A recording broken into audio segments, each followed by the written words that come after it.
We are recording. Finally. Welcome to the podcast. Coming hot off of Mock Fights 4. Many would argue Fight of the Night. I would do that as well. You've actually performed very well in all the fights. Absolutely entertaining. There's two main things when you kind of evaluate a fighter. There's like moxie, which is something you can't really coach. You have to kind of look for people that have it. You can try to bring that out of people, but really, people either have it or they don't. Where it's just like you see two guys fight, and you're just like, okay, we can fill in the techniques and we can go up those levels. But when you find someone who has that moxie, who has that kind of fight in them, that's something that you do very well. And then you just pour a little technique on that based on how much time you have to be around, and then something special happens. But we'll go through the fights in a second. We have the first fight with Daniel. We have the which was Mock Fights 2. Mock Fights 3 was against Purple Belt Richie with the Rolo, the famous Rolo. Yeah. That was probably one of the few times where I've actually had to go into the audio and actually cut the audio down because the screaming was so loud. Because it would have popped everybody's microphones and earpieces and all that. And then most recently, you just fought Demi, and that was a very entertaining fight. Which you've been on the list of people to get here, just like I talked about as we're getting up. I would have done so many podcasts with everybody so soon after the fights. Take some time to get the tech there. Things are looking better now. Very excited to have you, but fantastic. Okay, so I've done a lot of talking. Kind of bring me through the origin story of how did you get into fighting? What's the athletic background? Take it from there. So I started playing soccer from a very young age. I think I started doing it like at 13, 12, around there. And I would play in the city. There where I used to live, there was a little like soccer place where like it was concrete. It was like almost inside soccer, but it was just like nothing but concrete.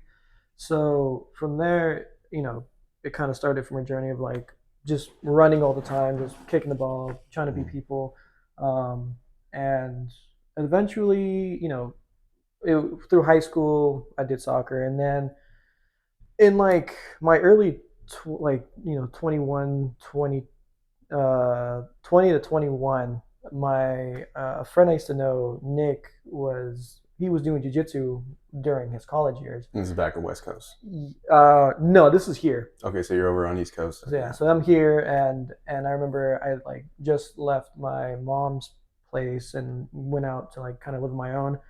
And he mentioned that he was like, "Yeah, I do jiu-jitsu, and you should totally like come on a Saturday morning." As all people say, it's just it's a fun thing we do. Yeah. And I was like curious because I'm thinking like I didn't know what jiu-jitsu was. I very little knowledge of like what UFC was in that time too. So I was like, okay, yeah, sure. And he didn't give me like a lot of information. He just wanted me to be there. So it was like Saturday morning. He takes me, and he's like giddy. He's just like smiling. He's like, "You're gonna love it." And then I get there, and the guy who owns the place, he's there Saturday morning, and so he does some technique, some things that I was just like very new to, and I was not used to those movements at all.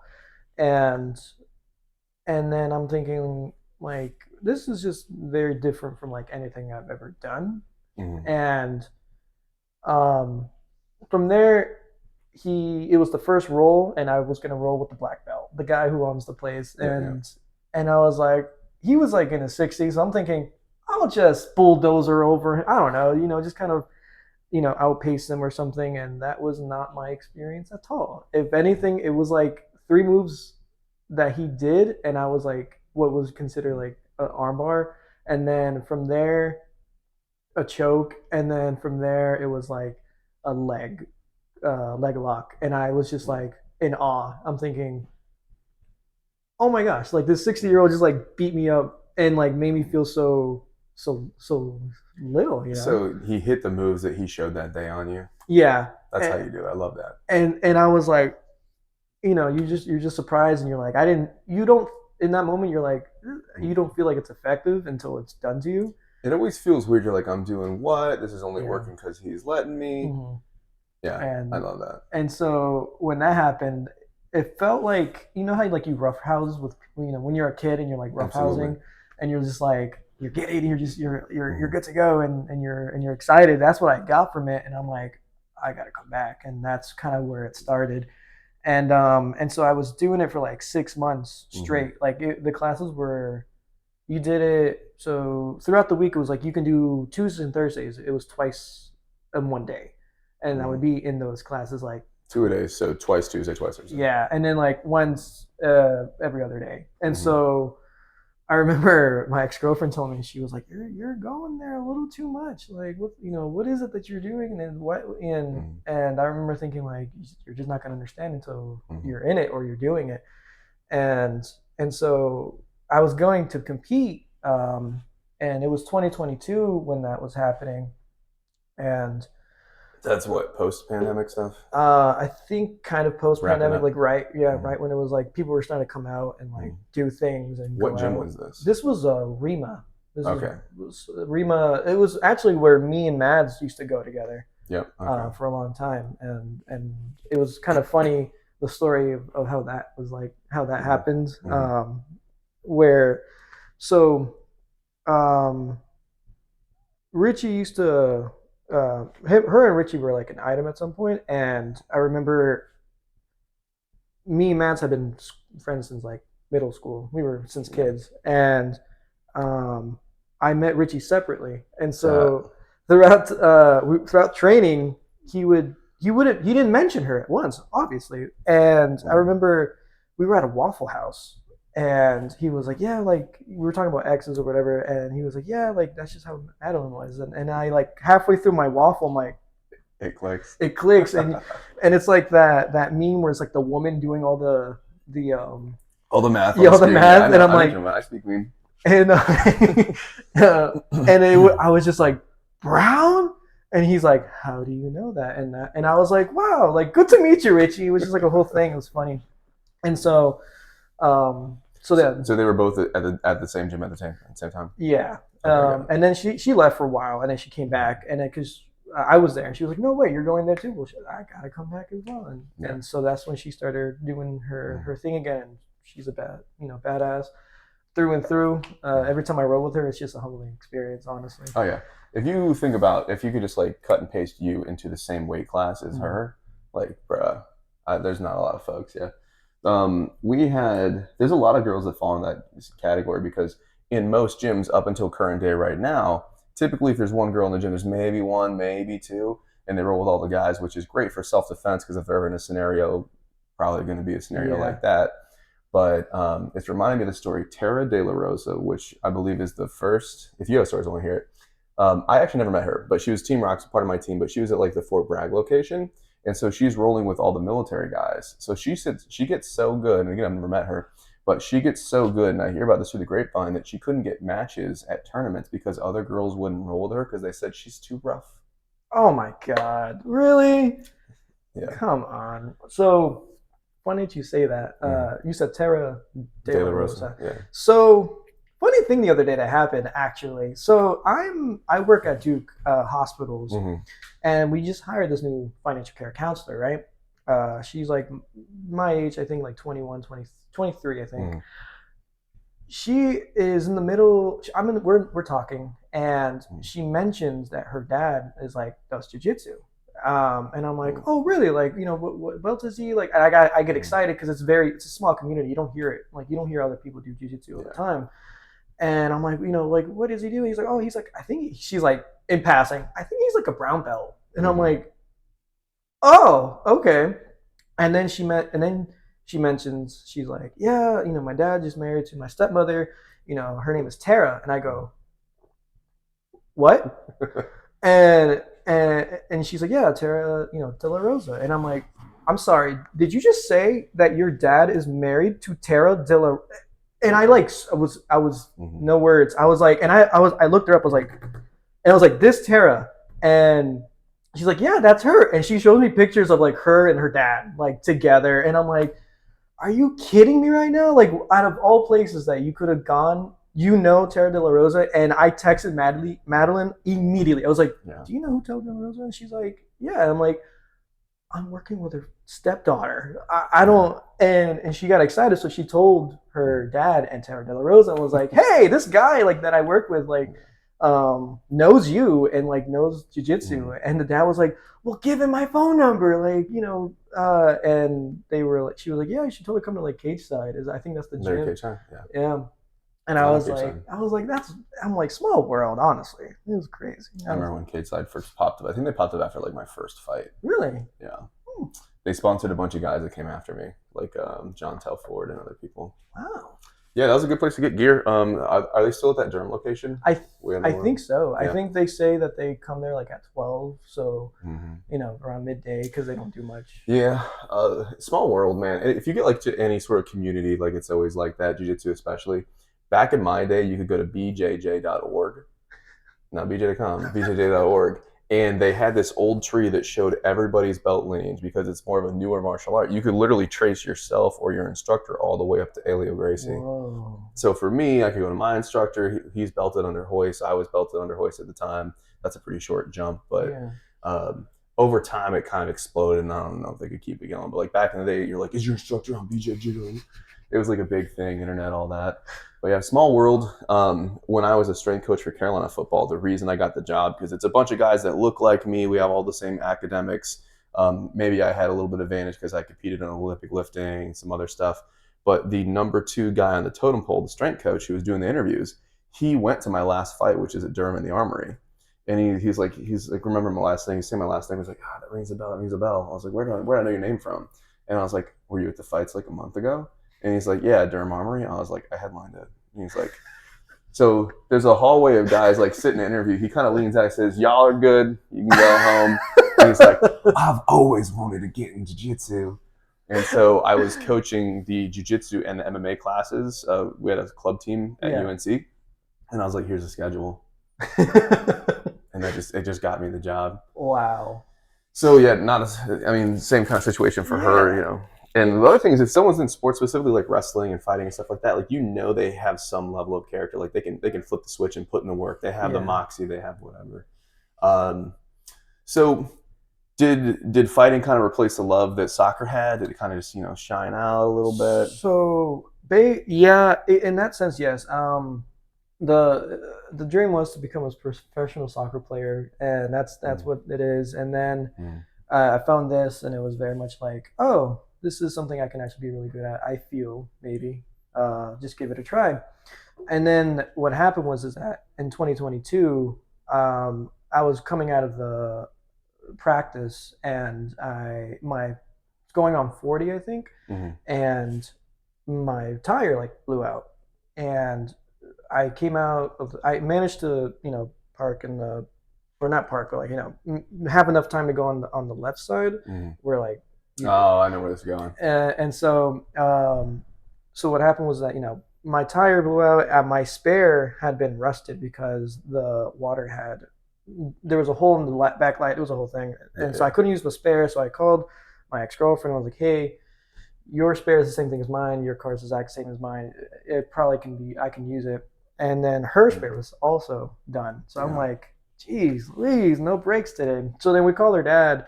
And her dad goes, and so I tell her, like, right before I pick up the tire, I'm like, hey, go say hi to your dad, tell him thank you, I'll be right there with the tire. So I pick up the tire, and as I pick up the tire, you hear like the loudest bang you've ever heard, and so I remember like flying 100 feet in the air, and I'd been doing like earlier that time I was doing a bunch of judo falls, and so when I landed, I just like did I don't even know what you call it. The judo roll. The judo roll is essentially, and like stopped the fall from happening anymore, and kind of just like tumbled a little bit. And so the shin was broken completely. It was like this way, the leg. Did you look and see it? I couldn't. The dad, my ex-girlfriend was like, don't look at it. I feel like I'm good with that stuff, and even I was like, nah. I just, it was weird because it's like, you feel the bone that's like it's just grinding against it, and you're just like, I don't want to look at it, and I don't want to. And so he told the dad was like, he looked at me, he looked at the leg, and he was like, it's not looking good. But so months later, so that moment happened with everybody there. So it was like my ex-girlfriend, the dad, and then the guy came out of his car and was like, high on things, And so months pass, and the guy doesn't go to jail. He gets let off, and that was like a whole thing. This is in North Carolina. This was in North Carolina, Bruh. and so to my amazement, I was like, wow, he's out and about. And so a month later, the guy kills someone doing the exact same thing, and that's what kind of I was like, dang. And so I got in the news, and I told my story, and I was like, geez. So after that, my main goal, as weird as it was like I have to get back in jiu-jitsu. Like I need to keep going because it saved my life. I feel like I owe it something of like my respects to it. So I want to continue it. So when I finally hear like, oh yeah, the bone's fused, I went straight back into metal plate, metal titanium pole. Yeah, pole in the center. Mm-hmm. Yeah. Was it a clean break when they got it? Yeah. That's pretty lucky. Do you know if any bone went through the skin at the time? No, that was the lucky part, is that no muscles were torn. It was just the bone itself. That's like if you have to have that happen, that's like the best way that can happen. Yeah.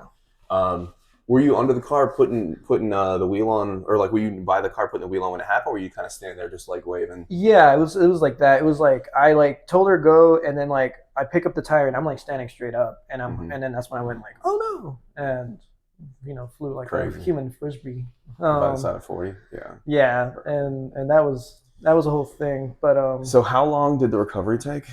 It was from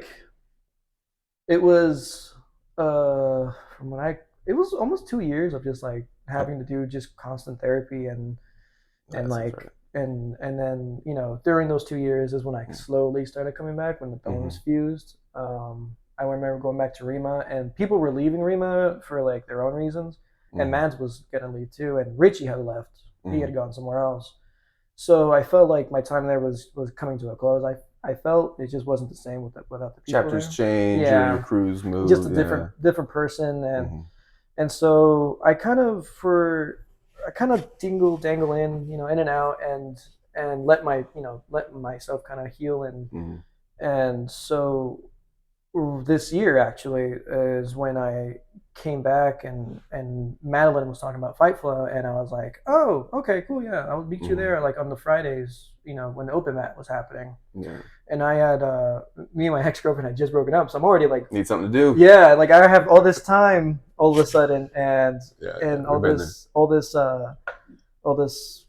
energy and kind of mental clarity that I wanted. And so from there, I was doing it like every day for 5 months straight, and then haven't really tried to stop it ever since. And now I'm trying to compete again this October. That's in the 20-something Fuji, I think. What was the journey of like? Did you have a hard time trusting the leg again, or did you always be like, ugh?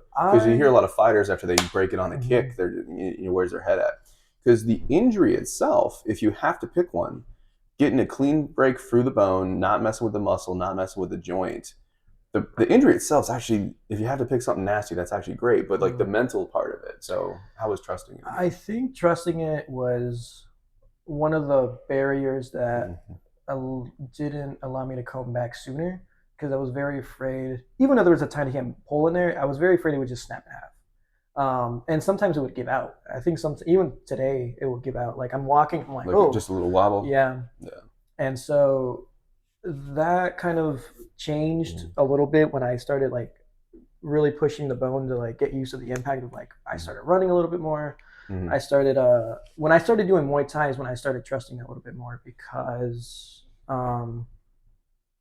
kicking it over and over, like that's what kind of I'm like, okay, well, it can handle more than what I feel like it can handle, or what I think it can handle. And so Muay Thai kind of like allowed it for me to like, okay, if I can kick this hard at this point, or if I can kick however, I think I should be okay. The bone could potentially be better than it was. Like that's one injury. Like you mess a ligament, it's not gonna be as good as it was. Bone, maybe. Yeah. How do you feel jumping rope? Jumping rope, the leg does get a little bit tired quickly. Muscle tired. Muscle tired. I think it's like the muscle's not used, or I guess it's not used to it from I haven't really jumped up rut, and I haven't I don't know, it's just something with the muscle that it just gets tired quickly, more than this one. There'd be something to look into, because it's good for the bone mineral density. Tony Robbins, he goes around, does all these like motivational talks and stuff like that. He's a big guy. I think he played football for a while, but he was talking about how like the Stanford guys were studying him, and they did a bunch of scans and this and that. They want to see like what his effect was on himself and his crowd, and they were surprised to find he had a crazy bone mineral density. They're like, what the hell are you doing? And he's like, I don't know, follow me around. So they had all these Stanford nerds follow him around, and they found out he jumps up and down so much on stage doing his motivational whatever he does. Um, they think that's a big part of his bone mineral density. Interesting. And if you go back to like traditional Thai boxing, like jumping jacks, jumping rope, etc., that's always kind of been part of the practice. Oh. So good for the impact. Because everyone, whether you ask it or not, everyone's thinking, how do I protect my shins against what I see happen once a year? Right. Which used to be a little bit less. But I'm thinking the jumping ups. Obviously, lifting weights is good. Any sort of impact, weight bearing, etc., especially for females. But I think jumping rope, because like when you walk, it's your body weight on your foot. When you run, it's like up to 4 times body weight on the impact, because the impact's more than the weight, right? Right. So I can go squat, 200, 400 pounds, or just doing jumping jacks, jumping rope. You're probably getting similar forces through there. So something interesting to investigate for you. Yeah. If you get into that, let me know. I probably might have to do that for sure. One of the last questions. So you mentioned Kyle gets a little bit tired when you're doing stuff. Are there things you avoid? Does it impact your current game, whether it's jiu-jitsu or fighting? That's a good question. I think when it comes to fighting, I forget about it. It's kind of like I'm not going to allow this to stop whatever is going to happen. And I think you've seen a couple times where I'm just like throwing kicks, and it's like I'm throwing it. I don't think about the leg at all. Yeah. And I'm also thinking, my shin against my titanium rod shin against their head or any other thing, my shin's gonna win every time, and that's what the pads too. So and the rod's on the inside of the bone. Yeah, right? And so I'm thinking like it's not. I just kind of forget about it and then kind of move on and try to get the job done or whatever. Yeah, no, that makes sense. Do you feel that your soccer has contributed to your kicking ability at all? Absolutely. Talk about it. Well, I remember kicking the ball, every day for like hours on end. And so, yes, the way of kicking is different when it comes to like kicking and like fighting, but the same movements of like using your hip is still there. Using your whole body to like with the kick, I feel is still there. Techniques, just kind of remembering where to land the kick, how to land the kick, how much to land the kick. There's a lot of variables that naturally, when you're doing that, it kind of does go through like fighting. A lot of times when it happens when you get tired, the technique goes away, but eventually, with enough time, I feel like the technique is there even when you're tired. So I feel like that's where it does. I think anything with sports does transfer some way. Brandon Gardner was soccer before he got into fighting. No way. And when we crossed paths a lot of times in training early on, and he had some of the best leg kicks, and he could kind of fake this hip, that hip. And I was like, God damn. And then one of his friends would tell me, he was like, yeah, well, it came from soccer. That's like where, and he's like, yeah, you can absolutely visualize it, how the crossover would be. Yeah. And he'd just crack a whip on you. He was always weight classes lower than the guys I hung out with too. And he'd still just punish everybody with these leg kicks. Because he fought like 35, 45, 55. The lowest I ever got was 70. And he would just be tagging people's legs up. I'm not surprised. And he could just fake and just shift this side, that side, whatever. Boom. Beautiful. So I wonder if it was like an everybody soccer kind of thing. Yeah, I'm not surprised, because even in soccer, like, you're faking a lot of things. You're faking your body movements, and that's actually a good point. It does transfer over that, because you just like, now I don't do it because I have to learn how to do it properly, or else it's kind of like that's an obvious tell or something. But I can see where that can. Yeah, you can put it in. All right, let's jump over to some of these fights. All right, so. Just quick recap. The original footage of these fights got scuffed. We ended up having to go and get the security footage and then the little voiceover of it. So Erik versus and then I'm going to get that Daniel. volume down. There we go. So talk me through this fight. How much do you remember? Like with my fights, I remember every dang on thing about them. It's like yesterday, almost. Yeah. Like all the moments. Right. This is like a step between sparring and between getting your fights in. Yeah. I remember being nervous because it was Daniel, and him and I had sparred many times, and he's just a brawler naturally. That man just will get in your face, will close the distance so well. Mm-hmm. And I'm thinking like I have to keep my distance as much as I can. Not only that, I totally forgot that he was doing jujitsu, and so Yeah, he's teaching kids classes. yeah, but like I just like it didn't cross my mind. Mm-hmm. But my thing was I have to keep my distance for him as much as I can, and here I just try to stay up. So the game plan was striking on this. Yeah, Okay. honestly. What are you walking around? What are you weighing around this time? Two no one Two. ninety I was about to say, brother. 194. 94. What do you think he's weighing? 65, maybe. Maybe less. I think he's like either 160 or I can't remember. He was talking about he was trying to be 160. I think he is 160. I think. Yeah. And then how'd y'all get matched up? You just kind of look at each other like, okay, we I need think somebody. he just like pointed at me. He was like, "Hey, you trying to go?" And I was like, "Okay, yeah." And Yeah, I was down. yeah, but I remember like him and I feel like we were both very respectful of the fight. We weren't like hitting each other. Like it wasn't like an actual brawl. It was very, I feel fast, and kind of, it looks fast, or in my mind it looks fast, but in reality it was probably as. My thing is nobody's going to the hospital. Yeah, that's the difference between mock fights and amateur and pro. Now, did this feel different than sparring with everybody watching? Yes, absolutely. Big takedown.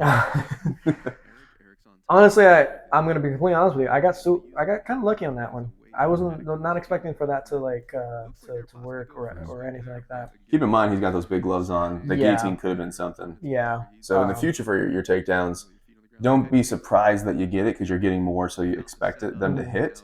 And now that your success rate's higher, try to pick a takedown that puts your neck in a good spot. Because the last thing I want to do is get a takedown and then a wrestler has me in a headlock or a jiu-jitsu guy has me in a guillotine, and then I'm like wishing I didn't do it. Yeah, I feel that. But I feel like it was a pretty good fight. I think my mistake was I threw a kick and I just didn't set it up, and he kind of punished me for that. And I think you're leading with a lot of kicks. Yes, yeah. And I didn't set up anything. But yeah, he's a pretty good fighter for sure. But here it was just like at this point, I'm not trying to gas myself. It was very like I'm just taking my time. I'm not trying to pace. Yeah, just kind of pace it out. Mm-hmm. And yeah, that's just kind of what I was planning. Was just kind of I was expecting this to go like the full 3. Mm-hmm. And that was not the case in that sense. I think this is the first round winding down a little bit. Yeah. Who'd you have in the corner for this one? I think I had Marco. I think I had. Okay, so you're on Marco's side with Jock. Jock kind of floats in and out of corners. Yeah, he's very much a person that like he wants to, he is very much like a supporter for everyone. He's like, hey, like this is what you're doing, and he'll go and be like, hey, this is what you're doing. Fix neutrality. It. Yeah. Yeah, that's one of the reasons I kind of like the reffing. Yeah. Is just to keep it neutral because like if I'm in someone's corner, then it feels like this and that and whatever. Just keeping it neutral. Also, it's giving you guys more opportunities to do some cornering time. Yeah. I haven't found a way to really coach the corner as much as I'd want to. Some of you guys are just kind of figuring out stuff from maybe watching fights and just getting experience. I understand really quickly that like just put ice on the back and on the head, just like here and here, and I can tell like there's like like you can just tell the tension on their body kind of relaxes a little bit. When I first brought the ice out, everybody said no thanks, and I said shut up, and I put the ice on them, and they go, oh, this is amazing. Yeah. You're doing really well pacing. I think this is one of the few fights that really got paced. Everybody goes out there just swinging crazy, et cetera, et cetera. Yeah. And then you can literally see steam coming off people in a room temperature room. Yeah. And that's I knew I was in trouble when Daniel took his shirt off. I was like, oh, he's going to down. He's it means he's overheating too. Yeah, that too. I think that's also what. I actually did not think of that that he was overheating. But yeah. Here I remember he was telling me that like just the punches that I was starting to hit was just like very quick, and I think Zach at some point was saying that the fight with him was like it was nice to see because it wasn't like hard hits. It was just very fast hits and very controlled hits. And I was like, competitive. Nice. Yeah, it's very like I guess for points. I guess is what I'm trying to say. Yeah, but it's got a different feel than point sparring. Like, there's a neck in there. We're doing stuff, but it's just got to be. productive. So like if you hit someone in the body and you're not breaking ribs, they will be stronger next time. That same hit 1 week from that day will register less for them. To the head, there's none of that. So that's beautiful Yeah. sweep. Talk about what happened right here. Oh yeah, no, yeah. He caught that kick, put it up. Well, at that moment you said don't spike him, and I just kind of laid on the floor, and that was my first mistake. I should have just like Shake. yeah, I should have shaken him off, and that was not the case. And then he got me in the jaw right about here, and I was like trying to escape from it, but I'm thinking like I started hearing like a little crack on the jaw. I was like, this is not worth it. And I call it a day. So what defense were you doing here? I was trying to grab his glove. Like Trying to grab gloves? he was because I was thinking like if I grab the hand here, this is gonna lessen the tightness, but the gloves are just big, and so I was just trying to get it, and then after that it was too tight. It was like from here, and I was like, it's not worth it. I would say try to get in the gloves. If the gloves are hidden and you can't get them, try to push the chin a little bit. Obviously, you've got big gloves on, he's got big gloves on, etc. The other option is to try to wipe your back on the mat and try to turn, because like think of him like a giant booger. If you wipe your back on the mat, he's not on your back anymore, and so you kind of get that position. But yeah, like if you feel like your neck's gonna get cranked, your jaw's gonna get cranked, obviously that's what we're here for. Yeah. And it's more about like learning from the moment of like you go hands and knees and you're doing the high butt trying to shake him off. If that chin's hanging out there, he's going to come and grab it. Yeah. You got to do the shake and also hide the chin or get a shoulder tight or something like that. I agree. Yeah, and when you're, I feel like when you're in that moment, you just don't think. You're just doing, and that's how it was. But what's good about mock though is we learn that stuff here, so we don't learn it in the big show. Yeah. All right, so jumping into Mock Fights 3 with Richie. Not going to comment about that. I'm just going to let that go. I wish he would do mock fights. I don't think he's on. Maybe he did one of my mock fights, that wrestler kid. The one that went against Demi the second time? Did he go against? No. Or the third one? Is that one? No? I don't remember.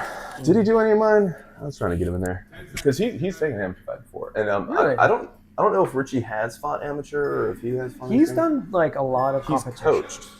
Yeah, he's been the coach. He's just done a lot of competitions overall. He's done Muay Thai competitions, and he's just an overall. He's the one who taught me how to do Muay Thai to begin with, which makes this fun. Yeah, and there was a lot. There was a lot of emotion in this fight because the last time I fought him was right like before the accident, and I felt like there was a lot of writing on this of like 2 years later, and it's really.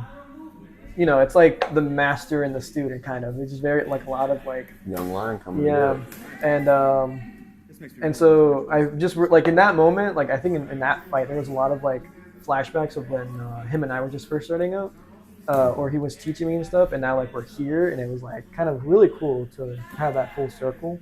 But he was just getting me a lot with that jab. That jab is where his hands are in such a weird position, but that jab's hitting. Yeah. And I think in this fight, I relied a little too much on my head movement to where I just was not putting my hands up. And looking at this now makes me mad because I'm thinking, just put your hands up, and that's just not what I'm doing. Yeah. I tell people in MMA to hide the eyebrows more because one punch comes through, cuts your eyebrow, fight over, etc. We don't use as much head movement in MMA and Thai boxing because if you slip your head, you can go into a kick or something nasty. So head movement with the hands coming with you is typically the way to go. Yeah. No, it's good. It's nice to have it. But yeah, no. And so here, my mom was like in this fight too, and she remembers like she was not afraid, just like doesn't want to see her own kid like get hit. That's how so it is. She was like, yeah, it was a really hard time, like me watching you, like just fight. That was a nice little right one. Yeah. Yeah, when he jabs, he drops that rear hand. I don't know if he's done any standing recently, so he might have standing rust because I just see him jitzing. Yeah. But yeah, he used to coach at Rima, teaching the kickboxing class. Like he told me, do you know if he's training in some spot right now? I think he's training in one of the Gracie gyms in Raleigh. Gracie Raleigh, I think. Okay, Brandon's gym. Yeah, and good. And he does a lot of like Muay Thai classes there. But I keep forgetting they do Thai classes there. Do you know if Blake is still teaching it? I don't know. I haven't been there. But the rabbit. What's up with the rabbit punches? I always gotta ask. You just having fun or what? It was kind of like a little razzle dazzle. Just to mess with them. Because like with Richie, like him and I, we joke all the time. Like it's just nothing but fun. And so eventually like I was thinking like, well, if I'm gonna like, do that, I'm just gonna start hitting the body and just count for points. But But him and I just have been friends for the longest of times, and so it was kind of like it was a series, but like It's competitive. Yeah, it's competitive, but like I love the guy, and he's just very yeah, he's a funny dude. He's hilarious. He says the most like out of pocket stuff, but it's funny. So yeah. No, I think it's a good match for you guys. Like, there's going to be control there. You guys can let loose. He's not going to cock you if you see something because he's going to experience it. He's not going to get excited and see a shot. Exactly. Sometimes when I'm coaching, I'll like give you guys shots, and I realize that you can't do that on everybody because someone gets excited, they see something clear, they swing for the fences on that. I was like, brother, please, I gave you that. All right, you can go get the next one. Yeah. I think that's something I've always tried to do with you whenever we spar is that like, okay, you gave me that one, but I know I'm gonna regret it immediately, so I kind of like shell up. I'm like, oh no. My thing is take the shots. Don't give me concussion or nothing. Yeah, but because you're supposed to take the shot. Just back in control. There we go. Raleigh. I think we've had always male ring girls, except for I think Shay jumped in there once. Yes. Which I got no complaints on, so good. Yeah, but I remember like round 2. Yeah, I remember Zach was my corner, and he just the first round before the first round, so he was like, just don't go down. Whatever you do, don't go on the ground. He does jiu-jitsu. Mm-hmm. If you go on the ground, he's gonna tie you up there. So try to stand up as much as you can. Keep it on on the legs and that's what I did. I tried not to go down as much as I try not to take him down. Mm-hmm. I just try to go for shots. And I remember have you guys just rolled? Like somewhat recently. Yeah, him and I roll or at least try to roll, but we don't roll regularly. Excuse me. It's more of like we do it's more of like we do standing, and then from there, how we're gonna land from the standing. It's more of like he's mixing like jiu-jitsu and judo in together, and I learned a lot from him when I am doing that because it allows me to be comfortable standing and not just like sit on the floor and be like. Yeah, I hate guys that are like the best at being on their butt. Like if you and I there's a reason to start on the knees. If I'm injured or this or that, or there's too many people on the mat, like I get to start on the knees, but just like one person should just pick bottom and just work bottom. Like I hate this like knee to knee fighting stuff. We see all the time. Yeah. But I've actually never seen him roll. I see that he does roll, but I've never actually watched him gets it up.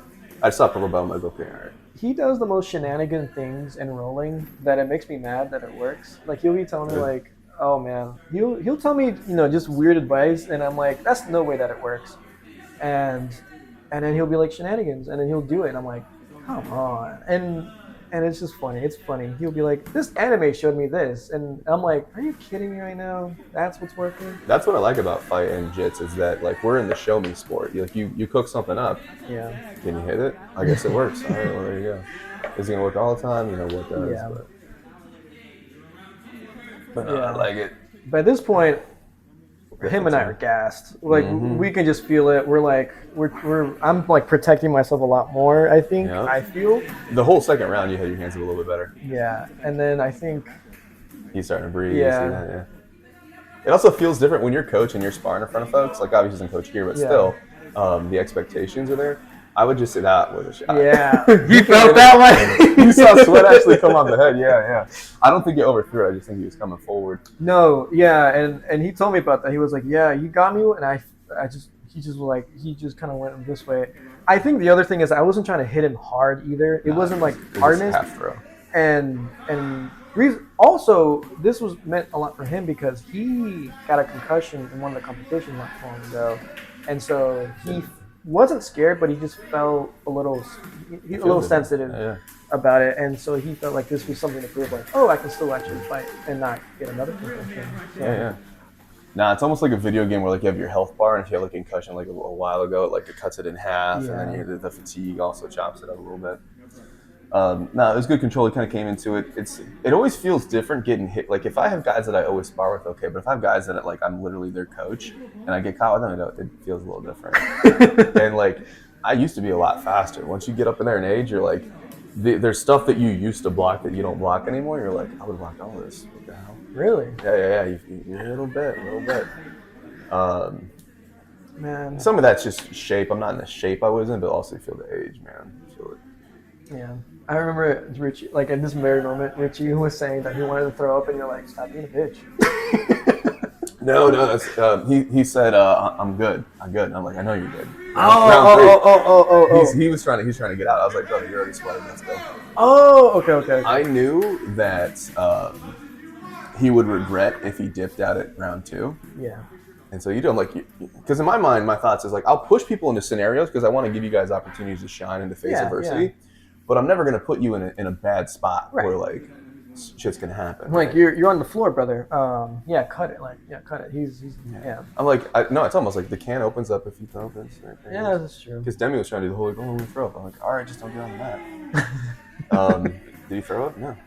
I know CrossFit used to do a thing where like if you throw up, you get a t-shirt. I'm like, I ain't giving out the t-shirts. Nah. I'm so happy that I changed the way I film. Look at the Rolo.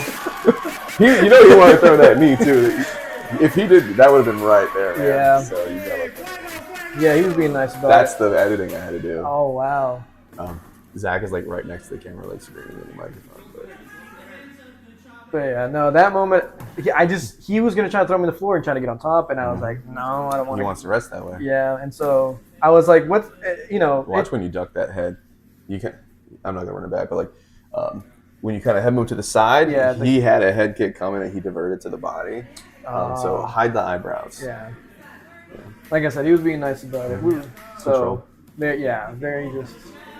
But just know, like, when you feel tired, the other guy feels tired, and you kind of use that mental switch to push. Because anytime you're like, oh, I'm tired, I'm like, I guarantee he's running tired too. Yeah. You train as much as they do. So just keep grinding, and just knowing that they're in discomfort was always what carried me over. Because, like, we haven't jits in a while, but, like, my jitsu style is grindy. I grind more than I smash. Yeah. And, like, I'm not going to show fatigue, but I'm like, if I feel it, I know they feel it. And so I just kind of cook. I think we need a round 4 on this one. Yeah. Even me, that got me. This is a good. What I like about this is seeing you sitting back smiling, not doing anything, but I'm just like, this is something that they're going to get better from. Yeah. You're going to have something to talk about for a month. You're going to get better from this. You're going to watch this thing for the next fights, and then we're going to get on. Him and I, he wants a rematch, and he wants to do it with I don't know if it's the 8 ones. 8 ounce, yeah. The 8 ounce gloves. I'm kind of afraid, not because of like what it'll do to me, but because I feel like I don't know how to like control the punches, or at least to that extent. I gotta let you guys do practices in them. Yeah, because I feel like if you don't want to wear them for the first time on fight night, you'll poke something out.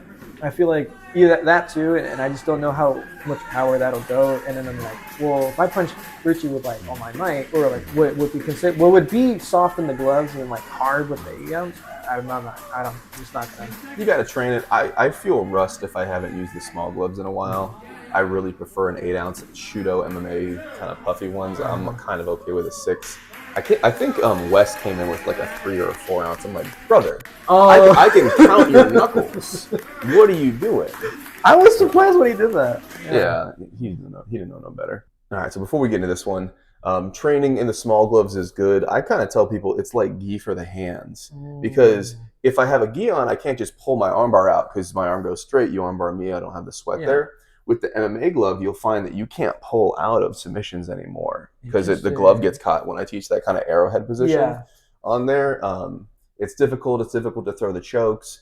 When you train it, I would say to pretend that you have chalk or paint on the gloves and you just want to get the paint there, which is easier to do ground and pound style. And I'm literally just touching. Striking is a little difficult because you got to get there quicker and you got to figure out it takes time. Not poking people in the eye is a big deal because the glove doesn't let you open your hand all the way because it's kind of stiff, so it blocks you from open. So you're used to opening your hands all the way. The glove blocks you, so you're here, and that's where the poke comes from. And so you're not just trying to be like this; you're trying to be like this, like Thai boxing, right? Yeah. So let's jump into it. All right, mock fights number 4, Demi. Tell me how the whole call-out situation happened. What is this about? So this happened. So last fight was after Richie. I remember John talking to Demi about like, oh yeah, like sometimes Erik has like cracked a couple times, and it feels like he hits harder than you do. And Demi, being Demi, he was like, he hits harder than me. Yeah. And And I remember like just being like, well, buddy, we got next mock fight. Like we can go there. And so here my thing was to keep moving. My thing was to just wrestle as much as I can with him and just kind of keep moving around. I know he's a pressure fighter, and he just likes to he's a swinger and he will swing and he wants to brawl and crack. Yeah, and so I was look at that one. That knocked the chin back. I was trying to just kind of avoid going brawl style on him, but there were just times where he was getting me, and I was just like, oh no. And I wasn't trying to use my weight either. I was trying to really be clean about it, but. What do you think he weighs? I think he's like 170, I think. Yeah, maybe less. I think he told me at some point. Ooh. It's beautiful. I was trying. He was trying so hard not to stay down, and I was trying so hard to just get him down. This might be the best he's done in putting effort of getting off the bottom. Yeah. So, with guys like these, you might want to, in the first round, for the first half of the round, press them on the cage, kind of break the will, and then you'll find you'll have a better time striking. Instead of just kind of let it be a brawl, impose your will early on, and then once you feel like, okay, the round's going my way, then you'll be more confident in the back half of the fight of standing up and kind of having some fun. But then he's like, oh man, he's going to press me on the cage, he's going to take me down again. You get an early one in real quick, feels pretty good. Yeah. So there you go, popping it. So also another downside is having hair like that, anytime he ever gets touched, the hair's just going to keep exploding, so everything looks like a big hit. It's probably rough for judging. Yeah. Look at that thing. Again, leading with the head, keeping your head down a little bit. You get out real quick, but keep that in mind. Use your head position almost like you're a rhino, like you're putting your horn in the guy, and it'll keep your head out of that pocket position where you get guillotined all the time. Yeah. On top, looking good.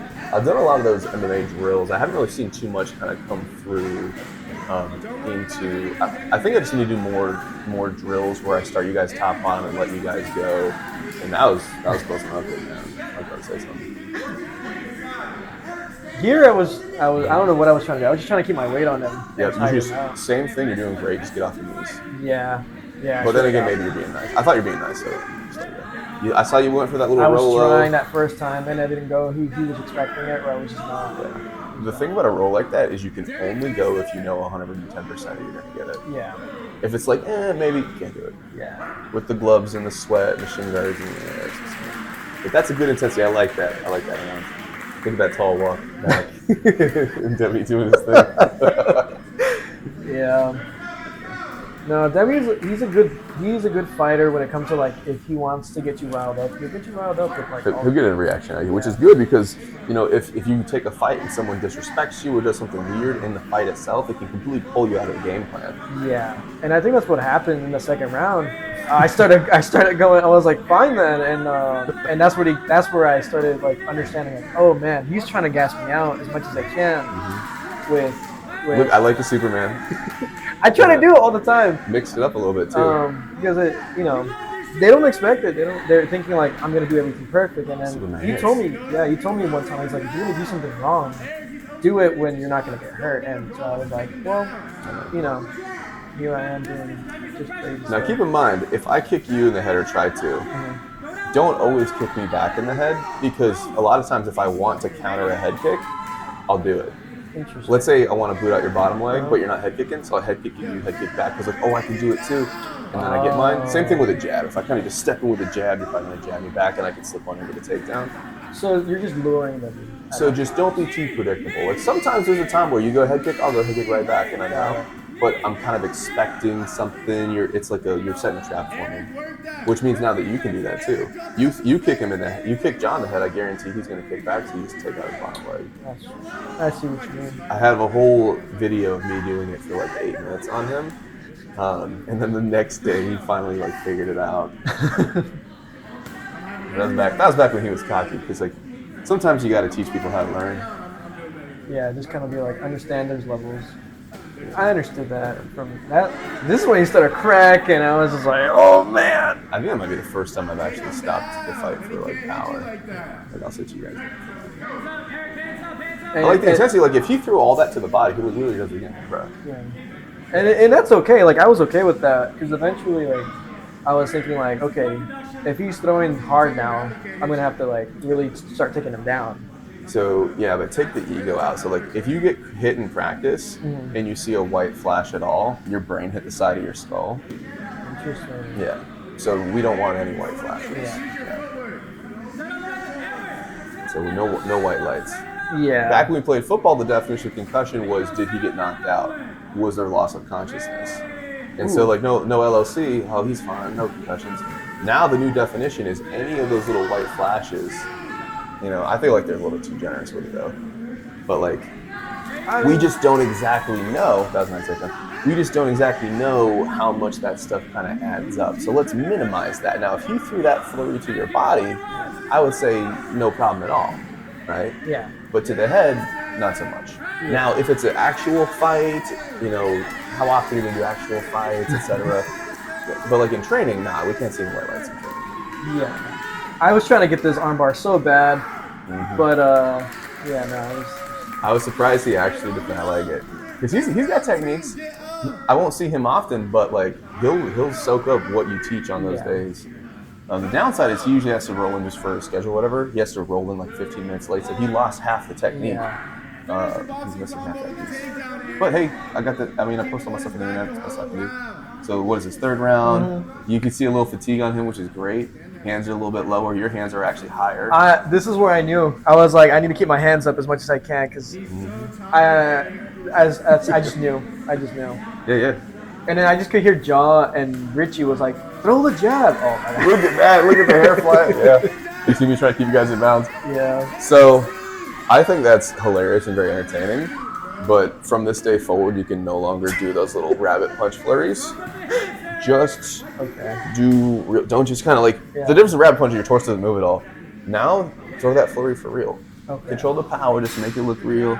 Like it is funny, but man, you don't even be good. They're gonna take your chin off. Yeah, no, I knew that. I knew I was tired, and I was just at what this you point should was do going. that should be like your emote for when you win a fight. Just go and like, you know, punch the pad on the wall, like kind of do that in the air, like do the little rabbit punches thing in there, like that can be your thing. No more in the fight. No more in the fight. See, he head kicks you head kick him right back. Yeah. If you wanted to sweep that bottom leg, He could've. Shea is also easy to bait like that. But I told her about it. This one I started doing that, like the thing you were teaching me how to like doing the little, if you want to look fast, start doing a little stomp.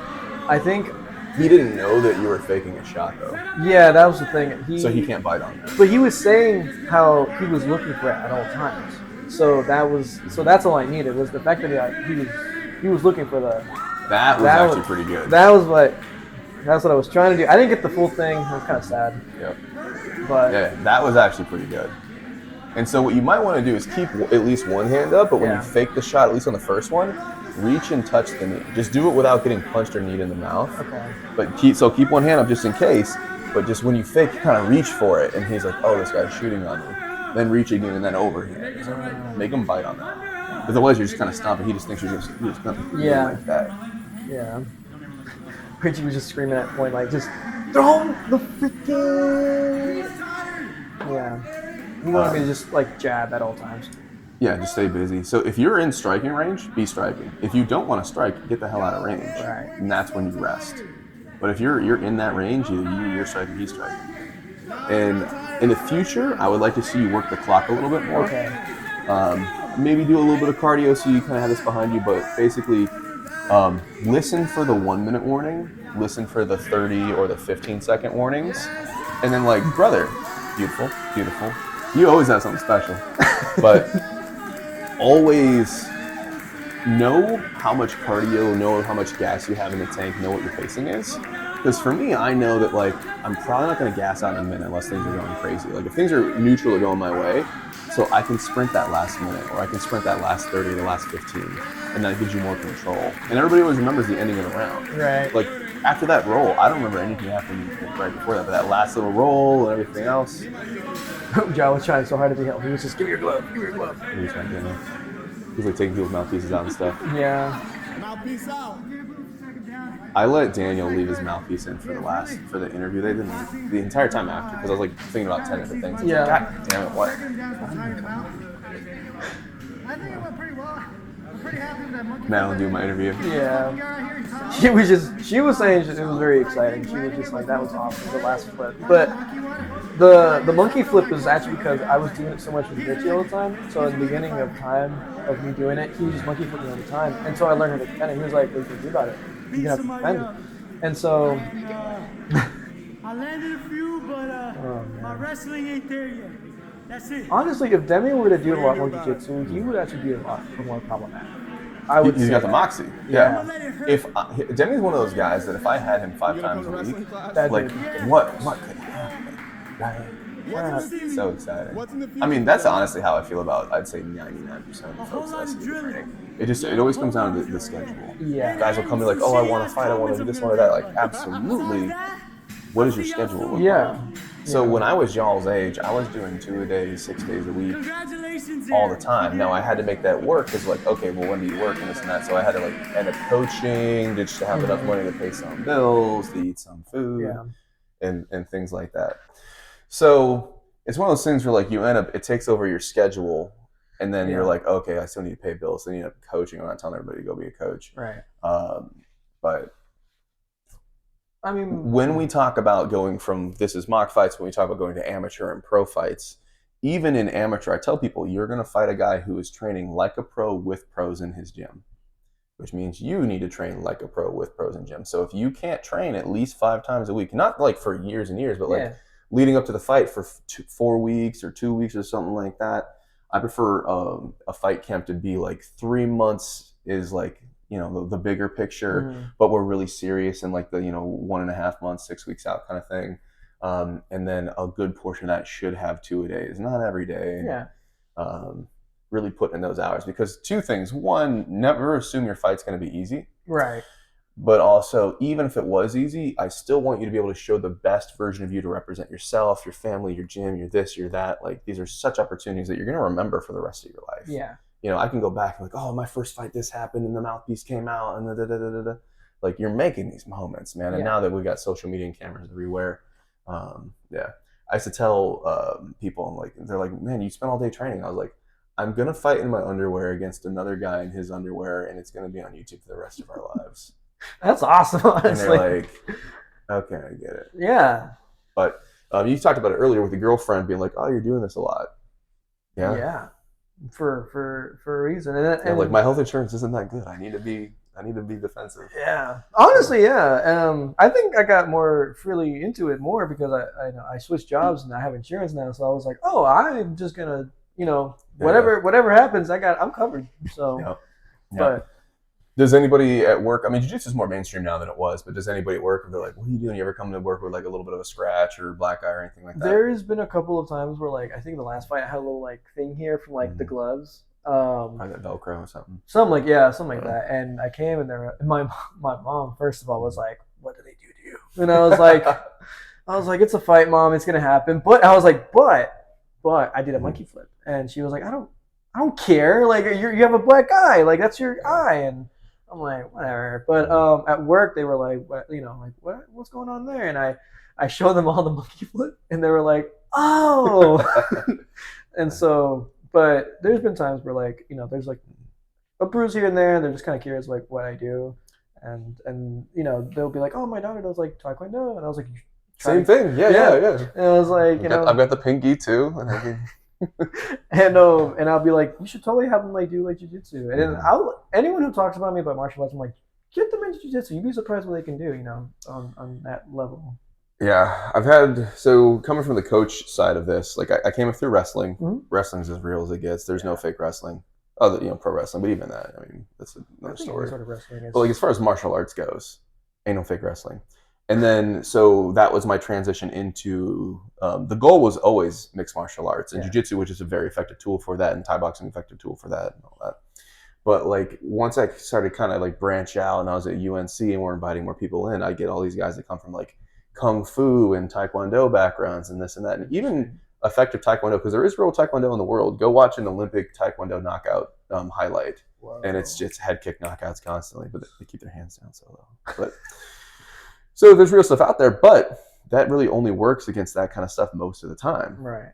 Because if you're a good Taekwondo guy, I'm just going to lay on top of you. It doesn't matter. And so we got all these guys that were like legitimately good at what they do. Right. And then like they come in with our guys and they just get smashed by someone who's like not, I mean, Jared's I don't want to use him as an example because he's so big and athletic looking. Yeah. But Jared has only been training for a limited period of time. Dude, that's freaking thunder ties. Jared got to Jared's good level of goodness after like 3 months or so. Wow. And so you get someone who's been doing Taekwondo their whole life, they go against a Jared, and let's say the weight class are the same, and they go, oh my gosh, how many years has he been training? I'm like, brother, Jared's been doing it for 3 months. And we've been doing it a couple times a week. It goes to show you, yeah. And like, I spent 10 years doing Kung Fu or this, that. So you see that like realization on their face of like, oh no. There's like, well, there's not actual real, but it's like, this is real. This is the thing. Yeah. I get apprehensive when I see these like Kung Fu guys. It's less popular now. The internet's kind of handled it, but like walking down the street thinking they can protect themselves and their girlfriend and this and that. And like, no, just some strong guy could headlock you and make you feel like a school kid. So I do try to proselytize the jits a little bit, especially to parents and stuff. I'm like, do you want your kid to not be bullied and have an athletic thing and a group of friends and stuff like that? Especially with ladies. Yeah. I mean, Richie, he's a bouncer at night, and been there. And so you'll see videos of him posing me like, yeah, he told me one time there was a story that this guy was a little bit drunk, I think Friday night, and people are up and about, and he said that he was trying to separate like a fight, and this guy, one guy was like, hey, like he started it, and the other guy was like, well, blah, blah, blah. And the guy kept pushing Richie. He's like, hey, brother, like I'm gonna let you know now. This is your second time. Don't do that. The third time it was over. Dude, Richie bear hugged the man, walked him like this is like a 6 foot, like 225. Richie's like 5'10", 5'9", like 170. Dude bears hug him, right? Walks him across the bar, literally does like a whole like throw, and then like lands on top of him and has him in like a sort of like a crouching armbar, and the guy starts freaking out, and he's like, hey, you guys want your arm, your friend's arm to break? Don't you dare step a step closer, or I'm gonna do it, and I'll put you in one too. And so like it goes to show you like, it's real. You can use it. It's effective. What I like with jits in wrestling is that I have the control level that like I can control a situation without smashing somebody. Right. Because even bouncers can get arrested. That happens as well. Really? So during the time I was fighting, money was always an issue. I'm coaching a little bit. I'm making nothing from the fights, but I was getting some money from sponsorships. Nothing to be proud of, but like it was paying bills. And that's actually the money I used to pay for undergrad. But so super broke. It was right before I went to undergrad. And one of the guys that owned a club, he went to my jits gym. And he was like, hey, man, I know you're on the shows. We just bought a club, and it used to be a very urban club, lots of football players and problems and all that kind of stuff. And we were switching the club, and so the transition period is going to be rough. I need a bunch of bouncers to be there. And it's when whatever club switched to Foo Bar. I don't know if you ever heard of this. Might be before your time. You know where Brandon's old Gracie Raleigh gym used to be? In the middle of downtown? Yes. It was below that before they were there. Interesting. It's like an Italian restaurant or something now. Yeah. So anyways, middle of Raleigh, bar called Foo Bar. It was fun, had a stripper pole. It was good. But so I get there, and I hadn't bounced before. So I'm learning the ropes, I'm quiet, I'm listening to this and that. But a couple stories I'll tell from there. One, Brandon Garner was there. He's a bouncer too. And Brandon is very short. He's super fit, but he's very short. And when someone wants to pick something with a bouncer, they'll pick the smallest bouncer. Brandon's the worst person to pick out of all the mix of us at the time. Big, giant football player, thick, tall, taller than me, 6 foot whatever. And I'm 6 on the dot, and this guy's taller than me. And I could tell he was trying to like mess with Brandon. But Brandon was chilling. I didn't know if he was working that night. I think he was just hanging out. And so he's trying to start something with Brandon. And Brandon's like, you tell Brandon he's got a short temper, so he give him one, kind of ignore it. And then so me and one of the bouncers goes, hey man, you don't want to do this. Yeah. And he's like, you're lucky I'm saving his ass. And we're like, go do it then. Go do it then. I don't remember if that was the night that they went in the street and Brandon head kick knocked out somebody, or that might be a different story that I'm blending together. But there was one of those nights where it was like, you're lucky they saved your ass. And we're like, we're saving your ass. Fucking chill. And then there was a movie that came out that had like a very similar scene to that. And I was like, oh, that's the yeah, it was like some Navy SEAL or something. But that happened. There was another bar up the road that like tried to start some like little fake war. Are they cutting the lights out? What's going on? Put that back? It's all good. Look at that. I'll just put it in. Maybe it gets timed out. It'll be fine. There we go. All right, we're back. So The magic of not being live. They're kind of cute. So, so anyways, the head kick thing. There was a bar like up the way that I thought we were about to have like some like those stupid like movies where they're like, all right, we're gonna go. Oh, bro. But like at the same time, like possibly blood in the streets, like legit. And so because I remember there was the owner, and then there was a guy that actually ran everything, and he went and he's like, all the bouncers out in the street right now, and I was like, okay. Now I was not very pugnacious at the time. I actually didn't want to fight, and what I found is that all the MMA fighters will fight, but we're not looking for it because we have fights coming up. I damn sure don't want to get hurt. I don't have a tweaked ankle or shoulder or wrist or break my hand or whatever. I'm paying my bills with that. And the bouncing was just kind of filling in the gaps and helping pay for gas and stuff like that. It was a means to an end. So all the MMA guys did not want to fight, but we would. All the jiu-jitsu guys wanted to fight because they need to prove this and my jiu-jitsu works and my jiu-jitsu this and that. And then, oh man. I'll tell you one more story before I wrap it. Halloween. This was right after Michael Jackson died. So, of course, everybody is Michael Jackson for Halloween, like zombie Michael Jackson, undead Michael Jackson. There was one guy who was getting too wild. I don't remember what it was, but one of the smaller bouncers was like trying to chill him out, or I don't know what the detail was. It's too loud in there, can't tell. Everybody's in these different stations. And so I'm over there just getting my ears blasted out by a speaker. But I'm watching it like a hawk. I like cut through the crowd and watch this whole thing. And then all I know is if you touch a bouncer, it's on. So undead Michael Jackson starts like touching him, pushing him or something like that. So I come up right behind, rear naked choke. And I wasn't actually intending to squeeze it. I was just going to use it as a restraint to see, because I don't know what's going on exactly. Are they messing around or not? But I didn't know that drunk people choke out really fast. And so just a slight squeeze, he drops. And so we end up dragging him out the back, and I had like all this pain on my arm from the zombie stuff. Oh man, we had some good times there. You're making me hit on my stories. That stripper pole. The first night I was there, bounce, everything's good. Last call, throw everybody out. Everybody's cleaning stuff up, and we're all kind of waiting to get paid out in cash. And we see a stripper pole, and so all the guys go up there, try to do this, try to do that. No one can really do anything. Okay, whatever. The next week comes by. And same thing, end of the night, throw everybody out. We're all waiting for whatever to cut us. And we start playing horse on the stripper pole. You know, like basketball horse? If I make a shot, you can't make a shot, you get the letter. Oh, yeah. And if I make another shot, you get an H and then O, and then we're spelling horse. First guy goes up, hits a flare. Goes up there, does like a little breakdance move, boom, catch it, spin around. Keep in mind, we're all in fight shape. I'm 170, like shredded, like I'm actually in good shape. Yeah. Everybody hit the flare. No one got a letter. Then the next guy does like a heel spin and on and on and on. Like we're all hitting moves. Yeah. And so we go up to each other and we're like, "You've been training?" Everybody, because we don't have stripper poles, but everybody had went on YouTube. It was like 4 of us. Yeah. Went on YouTube and we had been watching. And we've all got stupid monkey wrestler strength. So we're doing pull-ups and muscle-ups and all that. And so we're like hitting everything. And so that's my stripper pole story. I got a bunch of stripper pole friends these days with all the acrobatic stuff I do. A lot of girls use it to work out. So that's pretty cool. Honestly, that's pretty cool. It was fun, man. It's good stories for sure. There's a stripper pole gym training spot not too far from here. It's kind of up Wake Forest. I haven't been there. I heard it's nasty. But one of these days when my body gives out and I need like businesses to go to, just do something like that. Do like pole fitness or something. That'd be cool. So speaking about the future, what's the game plan? Are you just having fun? You have like an actual like, okay, by this time I want to do this. I want to get this. So, I think my mentality currently is that how far can I take it? I don't have any goals because I don't like to compare. I don't want to be like, oh, well, Jaw's fighting next year. I need to be like where Jaw's at next year. It's very much like, okay, I'm here at this point. How far can I take it? Can I fight professionally?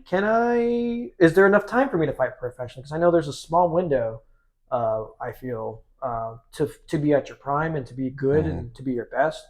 And so, I'm wanting to do all these, wanting to do competitions just to be like, okay, what can I learn from this? And am I able to do anything more than what I'm doing now? Am I able to learn more? Because I'm just a white belt in jiu-jitsu.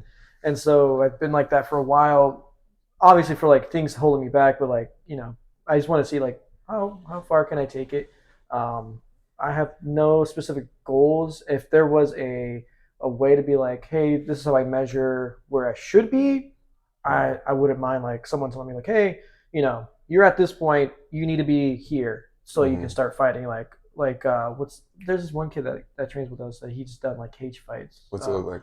I think it's he has like he's brought his girlfriend or his sister like White kid? white kid, yeah. Yeah, he's fought at least once. Yeah, and like he Mhm. showed me like videos and like Jaw was I think went to one of his Yep. that fight, and so I don't know, I can't remember his name. It starts with a J. Or Justin. Just Probably Justin, Justin. yeah, something like that. Yeah. I want him to get in more of these fights. Yeah, and Mhm. and I wasn't didn't he fight the kid? I feel like he might have. He fought the 15-year-old. Oh, that's what it was. Yeah. Yeah. He fought that, but he wasn't.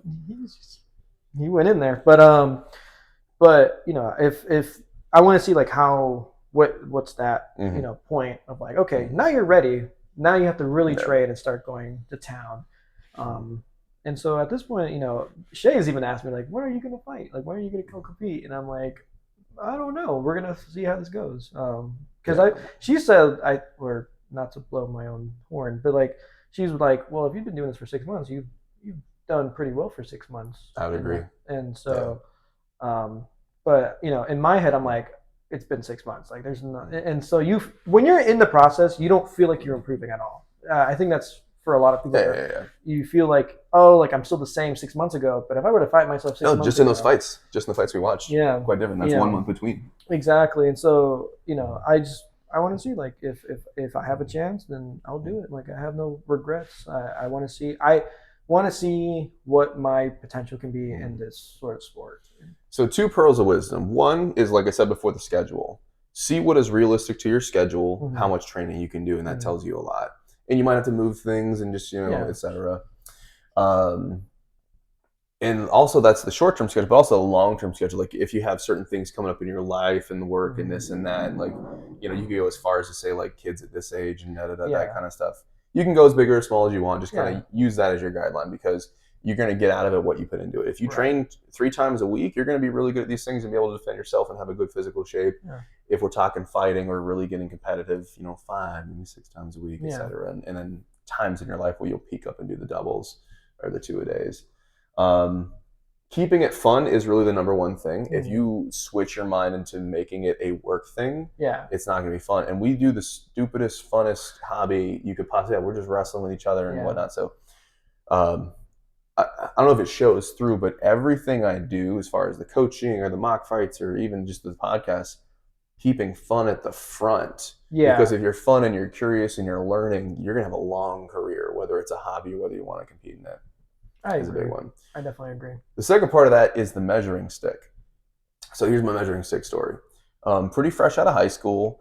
My coach ended up moving off to Goldsboro. He sent another guy in. Other guy was good. He had some pro fights, and he was a bigger name. Spencer Canup, another guy in Team Rock. He coached a lot at Fort Bragg, or he was part of that a lot. He fought Jeremy Horn in Hawaii. Jeremy Horn was in the UFC for a bit. He's one of those guys, and this is a fairly common story, where they get good to the point where a lot of guys don't want to fight them because their skill level is bigger than their name. So your skill level is so good that if I fight you, I have a good chance of losing. Right. But you're not a name, so I get nothing from winning. So I don't want to fight you. Yeah. And there's a lot of guys that got in that camp. But regardless of that, really good coach. I developed a ton under him. And since he was a bigger name, when he threw down like the fight classes like I do, tons of people from all over would come. And so I didn't know anything. I'm fresh out of high school. I don't know any better. I would just get in there and I love sparring and just go at it. Also, a lot of these guys, they were great at fighting, but had zero wrestling. So it made me look real good. I could go under a hook and then I'm wrestling a grown man. I'm like 18, 19, wrestling this guy, and I'm on top for the most of the round. And so I did fantastic through all that. And I didn't think of it just, I'm just, you're just 18, doing 19, 20, whatever, doing what you do. Hadn't been training MMA for a long time at all. Maybe I had a year of jits, and we just put on gloves to goof around. But at the end of it, we're all sitting in the chairs and we're all gearing down. And he kind of goes around. He skips me, goes around and says, how many fights have you had? You had. And this guy's like 5 pro fights, and then 2 pro fights. And this guy's like 19 amateur fights, and on and on and on. And like 10 amateurs, 2 pros, and da-da-da-da-da-da-da-da. And then they stop. And then one of the guy goes, well, what about him? How many fights has he had? And Ator goes, that's his nickname.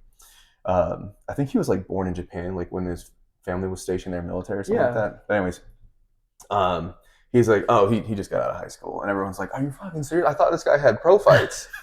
And then so when they all had kind of, this was all in hindsight, I can tell he kind of like structured this whole thing. So when everybody kind of like filled it out, he's like, so when do you want to fight? And like if you had asked me before that situation, I'm like, when am I ready? I don't know. Am I ready? There's no it's not like a ding on the microwave where you're gonna be like, oh, I'm ready. Yeah. But he's like, so when do you feel like fighting? Because I could really take you where you need to go. If you can hang with these guys, amateurs and pros, then you're ready to go. Yeah. You're ready to go now. And keep in mind that I wrestled since I could walk. So like I had that. So I'm just some guy showing out of nowhere. But my point for you is get with amateurs, get with pros, hang with them. You don't have to win, but if you can hang with amateurs and you don't look like an idiot, like when you watch the film, like, are you like, in weird reactions, you got to clean all that shit up. But can you hang with them? Can you go with them, etc.? And then that's your measuring stick, and that's what's going to get you ready for a fight. So I've been trying to generate this kind of stable of fighters and fighting to make that happen, and trying to mix in some new blood. And I'm going to make a lot of effort going into all the gyms that are local around to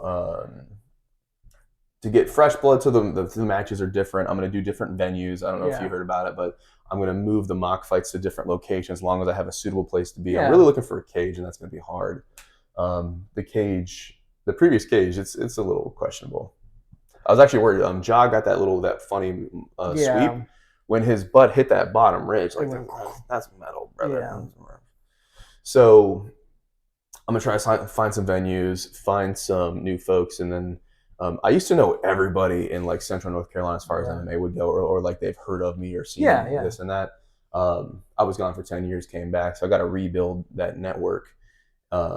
And really find a new spot. But once people realize that I'm legit, I have good intentions, I'm not gonna like put their guys into like bad scenarios and injuries. Like, no, I'm trying to build. I'm thinking long term, trying to build stuff. Yeah.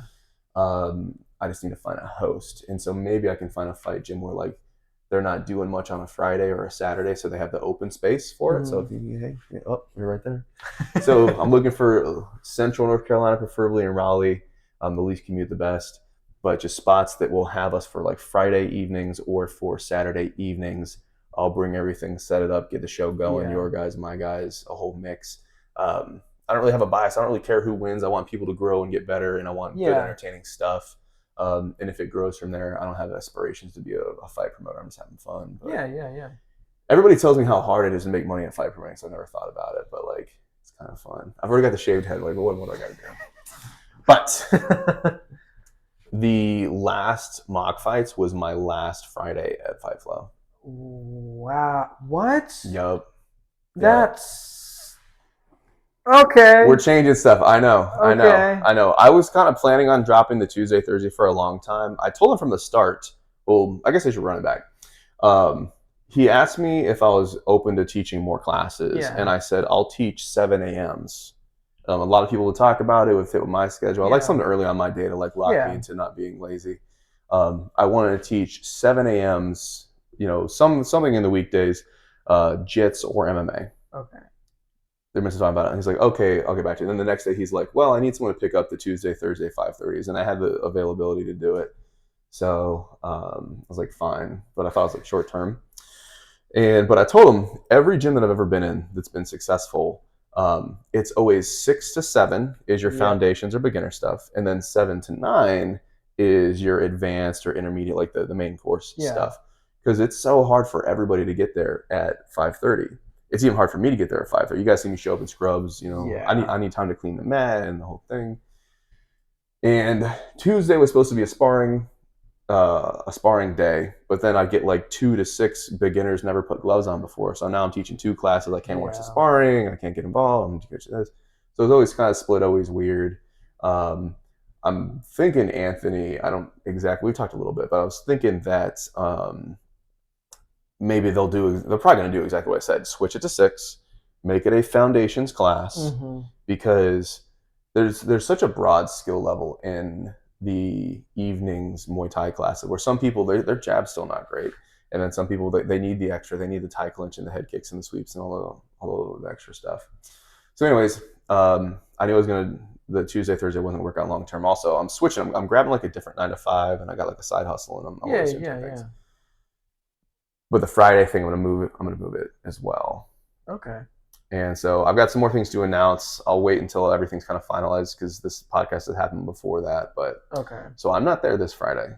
As of tomorrow, I got to message a couple people because today's what, Thursday? Today's Thursday. Tomorrow. Yeah. I'll get this this podcast will probably go up before that, but I don't know if anyone's gonna get it. I'll probably have to like see if I can cut a shortened time and tell a handful of folks.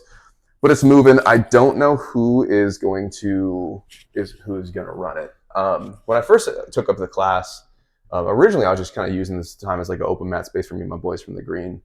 But over time, Scott's like, "You're here all the time. I gotta pay you." It's like, okay.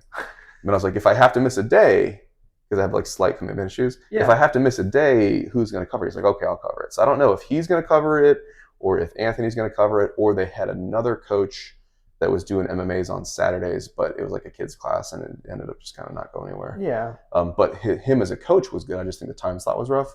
So I don't know, but Scott will have to figure that stuff out. Are you doing any sort of teaching currently, or are you like planning to like teach in gyms? So I'm off the schedule there at Fightful to kind of free myself up. Yeah. I kind of want to see where the mock fights is going to go. Okay. And I'm gonna branch out. I need a little bit of freedom for a period of time to kind of like get to different gyms and stuff. Yeah. I'm actually, I cracked my elbow a while ago. If this didn't happen, I was actually planning on like kind of get back into like not my full fight shape training, but like I was really going to go at it and respectfully dojo storm a bunch of gyms around in the area. Yeah, and be like, hey, That's what I did when I first came back to North Carolina. When I came back to Raleigh. At first, I was apprehensive to call all my friends that own gyms because I didn't know if COVID would have killed them all. Because I'm like, did COVID shut down the gym? Were you paying rent for a year and not allowed to show up? Like, I was terrified because a lot of my friends that they had started, either I started them or they started right there around the same time as me, and they had gyms. I knew they opened gyms while they left. Because sometimes I'm like, what if I didn't go to school and open a gym instead? So I kind of like vicariously like watch them and see how all that went. Yeah. But I was terrified to call any of my friends when I came back first. And I was like, you know what, after that, I just got to call them and figure out. But I came back to Brandon's gym, and I've been stuck in Mexico for a year with nothing but powerlifting. Powerlifting twice a day. Like, I'm like dumbbell benching 120s and throwing and catching in sets of 10. And like, I'm just like straight. It's ridiculous. Beast stuff, yeah. When I sat in a car, it would sink. Like, that's when I squatted 600. I deadlifted 615. Like, just there was nothing else to do for a whole year. And the Mexican food was so good. Like $1 would fill this whole table up with like maybe $5. $5 would fill this whole table with like I'm not surprised that that's the case. Yeah, brother. And so I was bouncing in a bunch of different gyms. Went to Brandon's gym, and like what I like to do is I like to use technique, but every once in a while I'll just use a complete brute approach and just bench press somebody off of me because that's a realistic reaction that you're going to see. I had a day where like they literally had the whole gym do a train where I'm on bottom, and they're like, if you escape in less than like 30 seconds, you stay. And I just tossed every single thing. And Brandon, I don't remember if Brandon was there that night or whoever was coaching, but they let me show up and borrow a gi, so they put me in a white belt. And so I went in there and just started tossing folks, and they got some like big like military boys in there too. And you can see them like looking around and like, so this guy. Yeah, I was like hiding the ear too. I was like, hey, what's going on, guys? Can't let them know. But at the end, they're like, no, he's been around forever. Oh wow. So that was fun. But I bring that up because when I went back to Carolina, just in regular wrestling in a collar tie, I bulged a disc in my neck that messed up my arm, and I lost a ton of strength. So I've been having like a 2-year-ish kind of reset. I'm trying to like rehab back into it. Yeah. So hopefully it's coming back. I'm actually I'm left-handed and my right arm's bigger, and I haven't lifted much since. Just because like every once in a while, like I'll do a full month of lifting and I'll see like no progress. I see. Because like the nerve and the disc and all that kind of stuff, and I'll wait and I'm like, okay, it's not ready. So every 6 months I'll do like a intense month of like lifting and getting at it. But at this point I'm like, either it comes back or it doesn't. But either way I can get in better fight shape and go for it. Yeah. Because I've been doing okay. But you guys missed out. I was like, every time someone in Fight will be like, oh man, he's strong or he's this or he's that. I was like, you have no idea. Yeah. I can only imagine. I was strong for me for a while. So I'll figure it out. I'll get at it. But I remember when Boz Rutten had retired. Boz was one of the first fighters that I really watched a lot and I was really entertained by, and I took up a lot of his. This is the French guy? He is Dutch. So shaved head, goatee. He would jump up and Yeah. kind of do the leg splits, fought in pancrase. He eventually was a UFC champion for a bit. Right. There's like movies and comedy and stuff these days, but if you see him now, he looks like a hermit crab because he's got one arm that's jacked and one arm that you can kind of see the bone in. And he basically got power bombed into a corner, I think by like Marco Hua. Oh. And so his neck hit the corner where the wall and the corner meet. His neck hit that and Oh. folded, and he messed up his disc. This was a guy that if you had 2 ropes from the ceiling, he could climb with no legs the ropes. He was always just a Wow. natural freak like that. Yeah. And And they haven't been able to figure his out. And so does that kind of scare you a little bit? well, it's not going to get any worse than it is right now, Right. unless I do more things to it. But I PT'd it myself. I did a lot of neck rehab because when it first happened, like my arm was just completely tons of pain. And someone's like digging at you with like a rusty spoon. Tons of pain in the neck and the arm, etc. I was able to resolve the pain real quick. That's literally what I do for a job. Yeah. But as far as getting the growth and the size and the strength back, that's really been a longer issue. What people don't know is people see a nerve and they think it's just electricity. Right. Electricity comes down, fires the muscle. There's also actually goo that comes down the nerve. They used to think, and back, I don't know, not Galileo, guys, his name starts with a G, but Galen, I think it was the original neurologist from way back in the day. Right. And his first thoughts when he saw nerves is that there was a goo that came down the nerves similar to blood flow and lymph and all the other stuff. Yeah. But when the body dies, it solidifies, which is why a nerve looks like a tough piece of rubber. Yeah. But apparently he was a bit on the right point because there's this thing called neural growth factor that is what makes things grow. Mhm. And so if you stamp on that garden hose, you don't get your neural growth factor, and so you can have some issues. And I see. long story short, I don't know. But I was in there just doing like presses. Like again, I used to do push presses with the 120s Yeah. and stuff, and it doesn't feel the same on site. Like I don't know, I'm working on it. It's Yeah. frustrating because I do all the acrobatic I stuff. was gonna where you put say, stuff up. do you feel it when you're like just kind of holding someone? You're like, oh, that's still there, or It would never be a situation where I've got someone and my arm just kind of gives Yeah. out, stuff like that. But I've become right side dominant. If you see me throw skills, typically I'll throw it on my right Yeah. side. I've gotten to the point where I can actually put them on the other side. yeah. But Is there like Thoughts? is there sort of like fear, like you have to be really careful? You feel like, oh, if I do it like here, then it's gonna like not It's- give out, but like you're gonna start feeling pain. pain wouldn't come back. It'd be weakness. But also when I fire the muscle, it feels different. Okay. It feels it. Like, like when you're firing a muscle, when you're like straining something, it's not that. Yeah. When you fire a muscle, when you're working something, it's not. It's different kind of stuff. So I'm gonna go through and sometimes they say these things typically take around 2 years to kind of heal up to as much as they're gonna heal. Yeah. Kind of similar with your leg too.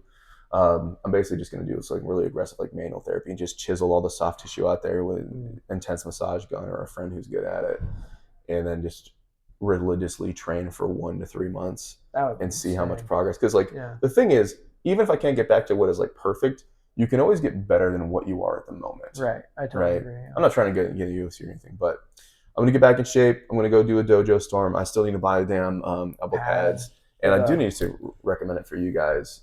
What sucks is days before I got my elbow cracked, I was thinking like I should get elbow and knee pads, and I should get everybody to get them too. And then crack, and I was like, oh damn it. dang. But it's never been an issue all through fighting. I almost wonder if like once you get over 30, if your bones just kind of get a little shitty. I They mean, get cracked, but yeah. because like the knee wasn't that hard. It wasn't anything. Was like if it was like really hard in the moment, I would be like, hey yo, don't throw that hard or something. Yeah. But it just a knee came up the middle. I turned the elbow in, And they just blocked it like I always do. Cracked, didn't think anything of it. Finished the round. At the end of the day, I was like, oh, and I could literally flip over this little piece of bone like flipping over a penny.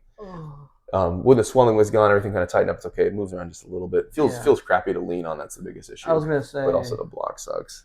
but it's messed up my sparring. Does it do you still flip it here and there? Everything has tightened up, like all the skin and connective tissue, that I can't flip it over. Okay. If I really tried, I probably could, but that would be dumb. But I think with a pad, it'll be all right. It's just I block everything as much as I can with elbows. Front kick is elbow, punch to the body is elbow, to the head sometimes the rhino block, kicks, knees, etc. And so as I've been trying not to use this elbow to block everything, I've been getting hit with a lot more stuff on the side. Front kicks are getting through, round kicks are getting through, etc. And I want to the plan was to tighten that up a little bit before I go off to other gyms. Otherwise, I'm just going to get beat up. But I'll just get a fat elbow pad and not worry about it. It's fine. As far as like as injuries goes, like it doesn't impact me day to day unless I like lean on that elbow. Yeah. And since I do a lot of elbow work and manual therapy and stuff like that, it's actually not in the spot that it doesn't impact any of my treatment. I haven't changed anything. So I got lucky with that. You get to an age when like if I was younger, I got the elbow, I'm like, oh man, this is a big setback. And when I'm at this age, I'm like, all right, that's another thing. Okay, how do I work around this? Right. What can I tell the guys to have them avoid this happening? Get people get gear. Yeah. But honestly, I should probably get some because get it. Just from the kicks. I mean, because Jaws kicks alone, sometimes I get through or they'll like slide and I feel it. I'm like. What sucked is I trusted my elbow so much. It feels like such a strong piece of bone. Yeah. Like I hit stuff with it. I block stuff with it. The fact that it can just kind of like crack off. Sucks. I don't think anyone really expects your elbow to crack off like that. Not to that extent. It's like my most trusted bone. You're right. My favorite bones. I mean, everyone says block things with your elbows, and that's what like hurts them, and so it was just kind of like an unfortunate event. I think I'm just getting old, but.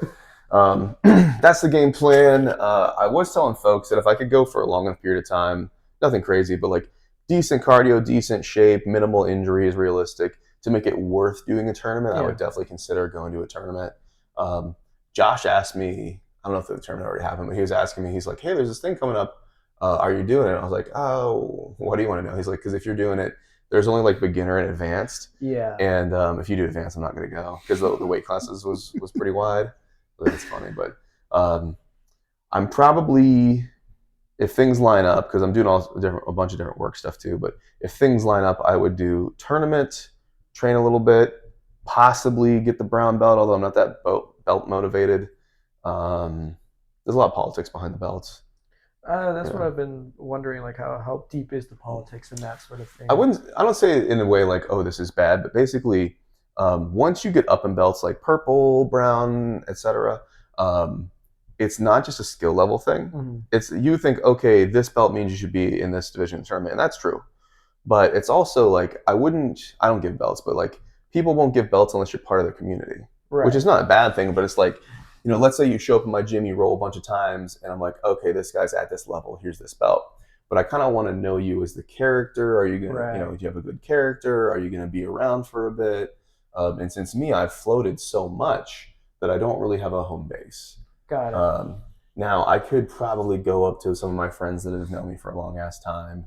They're all black belts now. And I could like train consistently and be like, hey, I'm doing this. Or if I had a tournament, like if I want to do a brown belt tournament coming up, I could probably like contact some folks and just, I would honestly ask them, what is the way to achieve what I'm trying to do in a respectful way? Because I did a purple belt tournament as a blue belt, and people damn near lost their minds at this tournament. I thought I was doing the right thing. Because like again, I'm not belt motivated. The belts or whatever. Yeah. And at this point, I was only putting on the gi whenever I did tournaments, just because you can pay like $80 to do 2 tournaments, or you can pay $20 more, which is $100 total to do 4 tournaments. Right. Whatever. I'll just bring the gi and get in more competition out of it. So I went to this thing, and I was blue at the time under Hoist, I believe. Mm-hmm. And I did gi in my weight class, and I won that. And then I did gi absolute, and I won that. And then I think I won purple belt. Yeah. But in the last match, this guy, I wore a blue in the purple belt. And he's like, hey, what's going on? He's on the wrong mat. And then like everybody came out. And I'm like, bro, I won this. Yeah. I'm trying to be good and go up. And he's like, no, I'm not going to go against the blue belt. So one of my buddies, Roy Marshall, I think he's black belt now. He was purple belt at the time. He gave me his belt. Like, oh, mistake, put it on. And the people that were doing the scorecards came up and said, if you ever compete in blue belt again, like you can't compete in blue belt after this. And I was like, I'm not planning on it. Right, yeah. Whoop that guy's ass because I was so mad. And then I think I lost the last match of the absolutes. I had 3 golds and a silver. Yeah. Some weird choke I'd never seen from lapel craziness. I was like, could this work? That's how you know that that's when you're naive. You're like, anytime someone's trying anything, you're like, I don't think this could work. Yeah. Okay, I'm going out. So I don't like any lapel stuff anyways. So I did that. And then, and I kept my blue belt and just wore my blue belt until I went to Florida. Then when I went to Florida, I started training with all these guys. And in Florida, everybody's black belt. Oh. If you're on the coast and you're in a decent, large enough city, everybody's a black belt. And so I'm training with these guys. We're doing MMA, et cetera, and it's very competitive. Everything's good. Like jits for jits, these guys will kill you. Yeah. But like MMA and everything, you fit right in. Mm. And then they're like, "Hey man, you always come for the MMA and the no gi and stuff.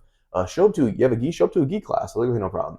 So I show up and I wear a blue belt, and I'm just like, anybody in the blue belt, I'm just wrecking everybody. Purple belts, I'm all over them because I was in good shape too. Yeah. And then I just roll with the blacks, and then I'd stalemate out on the blacks, and they couldn't get me. Or I couldn't get them.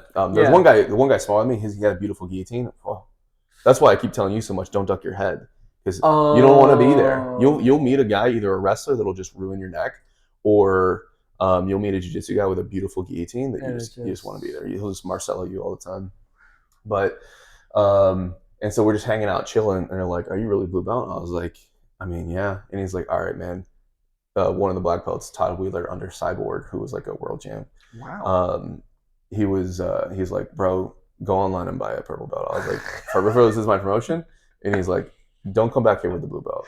Oh, dang. So for me, that's good enough. Yeah. But I'm not walking around like, "Oh, look at me, purple belt." Yeah. This is whatever. Yeah, I understand that. I mean, belts don't always accurately represent, like, show what you know. Because I mean, like as you accurately said, like you had a blue belt, but you were very much like up to par with blacks and browns and all that. That reminds me, in the no-gi tournament I told you about in the absolute. Yeah. I beat a black belt in no-gi because advanced was just advanced. Yeah. I beat a black belt on points. I didn't know he was a black belt. If I did know, I probably would have been tentative and been real and probably had a bad match because very competitive. He does like a big ass judo throw on me. I get back up, I take him down. It's back and forth all over the place. But eventually, right at the end, I took his back and I got extra points and boom, won on points. Then one of my guys goes up to me, Matt. I never said his name right, but like Mortez. Yeah. He's still in the area. He's probably black belt by now. But he was like purple or brown at the time. He's like, "Hey, you just beat a black belt. You're gonna go against him in the absolute, choke him out." But like I said, if I knew it was a black belt before the match, I probably would have clammed up. But I was like, oh, I can crank it up. And so we had the same match back and forth, et cetera, et cetera. I took his back, and I think I shoved his hands down into his own crotch like that, and his head came up, and I hit a rear naked choke and got the tap. Oh my god! Like we were serious boys. I'll show that someday on. Definitely no. I definitely would want to see that. Channel. That's holy crap. Yeah. He came up to me later and he was like, "Well, I'm using this tournament to train for a fight. Like the weight cut wasn't." Whatever. I was like, I'm like, brother, me too. I'm fighting too. We use the tournaments as my mock fights to kind of get that adrenaline and the dopamine rush and just like the adrenaline dump of like competition. So when you do your tournament or you do your fight, it feels better. I feel like with this mock fights, it'll help me a lot with like the competition that's coming up at Fuji. I think it's Fuji or is that the one? I think the one because Mads is going in it, Josh is doing it. I think a couple of other people are doing it. Josh says he's doing it, but he likes to pull out of things at last minute. At the last second, he likes to pull out. But like I feel like with this mock fights, like I'll be a lot more relaxed and not be as nervous. Yeah. Especially I'm just at this point I'm now used to people watching me and I'm that's what we're trying to do. Yeah, so it's just different. kind of it's nice. It's honestly nice because I feel like when I go to I'm gonna be a lot more relaxed. There's not going to be any thoughts, just moves and kind of things happening. I like giving you guys one thing a month to give you a reason to train. I always needed something on the calendar to I can really clean up the diet if I have a competition at this time. If there's nothing on the menu or nothing on the schedule, then but like if you have a reason to train, okay, the last fight I've ever like Jared after he got tired against Zach, he went and started running again, dude, and his cardio was back. So unfortunately, Abe had to experience that, but Jared's cardio was back. He didn't want to get Zach'd again. Yeah, and I kind of wanted him to fight again. But when Richie happened, Richie told me he was like, I want another a rematch. I immediately like. This would be so. Yesterday, I started running. I started waking up at 4 a.m. to start running because I know that if my cardio is just a little bit better than his, I have at least a little bit of an edge, at least. And then what can you do, and how is the fight going to look? Exactly. And there's going to be a video. Yeah. So I technically have like till the end of November. So technically, I have 2 months to start really getting down my cardio. Yeah. And you know, really start training on how to be more confident, like taking him down. Mm. That'll be my plan, is, or at least that'll be one of the plans, is to like be comfortable enough to be like, he's a purple belt, yes, but can I just take him down It's a and fight. out wrestle him? It's not a jiu-jitsu match. It's a Yeah, fight. yeah. That's beautiful, man. So yeah, that'll be the goal. I'll see how I react, but Hell yeah, brother. Anything else before I wrap it? this is pretty cool. This is awesome. It's fun, It's yeah. fun. I got lost in it. I like completely forgot like What everything. cameras? Yeah, like Yeah. whatever's happening. So, Every once in a while you see me check to make sure everything's working. That's Yeah. about it. But it's mic check 1, 2, testing. Let's go to cam and display, or to cam and display. Where is it? Now let's go guest cam and display. whoa. So that is you. And then I'm gonna move you here. And we're gonna lock that in. Okay, so how many fights did you do? All the mock fights? Did you fight in every single one? I've fought, I think, every single one of them. I think so too. I know I fought the first one. The very first one was with Daniel, and then the second one was with Richie, purple belt Richie, and then the third one was with Demi. I'm gonna pull them all up here. Cool. Then once we do that, we'll run through them all. So don't overthink anything. Just chat like you would chat. Yeah. Ain't no sweat. But kind of think of it like,